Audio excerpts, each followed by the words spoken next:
Christine Namuzaala omutuuze ku kyalo Solo C mu Busia tumusanze ku ddwaliro ly'ebisolo ng'atute muwala we afune obujjanjabi.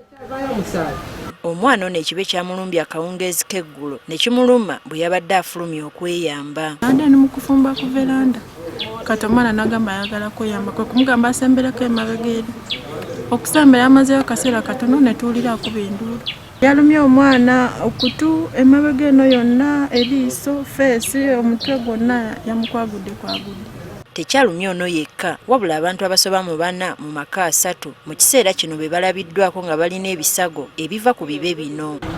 Zaabadde ssaawa 4 nga tuli kulya eyayimiridde n'esooka egende mu Katonda yavuddeyo n'entuukira ku kigere n'ekwata n'ebbaketi eyafunye n'etuukira kw'ono kisambi nayo n'emuluma. Abatuuze bagamba tekikoma ku bantu n'ebisolo byonna ebyawaka kibiyigganya nga kino tekibalekedde embizzi ku kyalo. Embizzi yawaka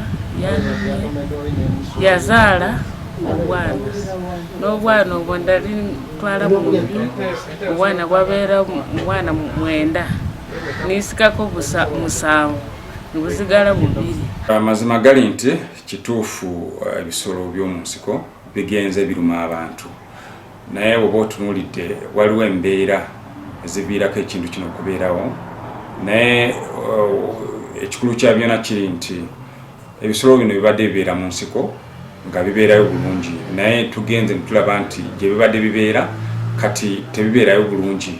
Bano beekozeemu omulimu ng'abatuuze era okukkakkana ng'ekiba ekimu kikwatiddwa.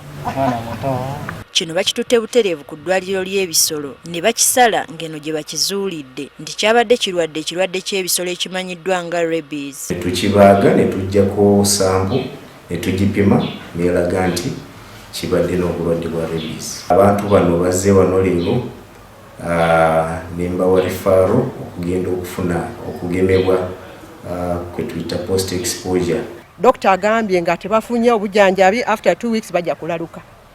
So tubasaba nga community bananga ekintu ng'erumye omwana yimukirawo olaba omwana afunye ki obujjanjabi. Patrick Barasa akulira eby'ebisolo alaze obweraliikirivu olw'ekirwadde kiyinza okubalukawo nga kiva ku bisolo ebyeyongedde mu kitundu. Within this period of 1 month we had 6 bites from wild animals where animals just come attack a person in the household, bite 2 or 3 people.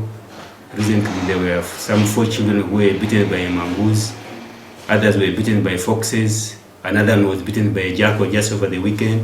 So these are animals that are reservoirs of rabies, and you see that's what makes rabies sometimes difficult to control. Wetuviiridde ku ddwaliro lino ng'abafunye obuvune bafunye eddagala erisookerwako gamba ng'okubagema okubaziyiza obutafuna bulwadde bwa bisolo.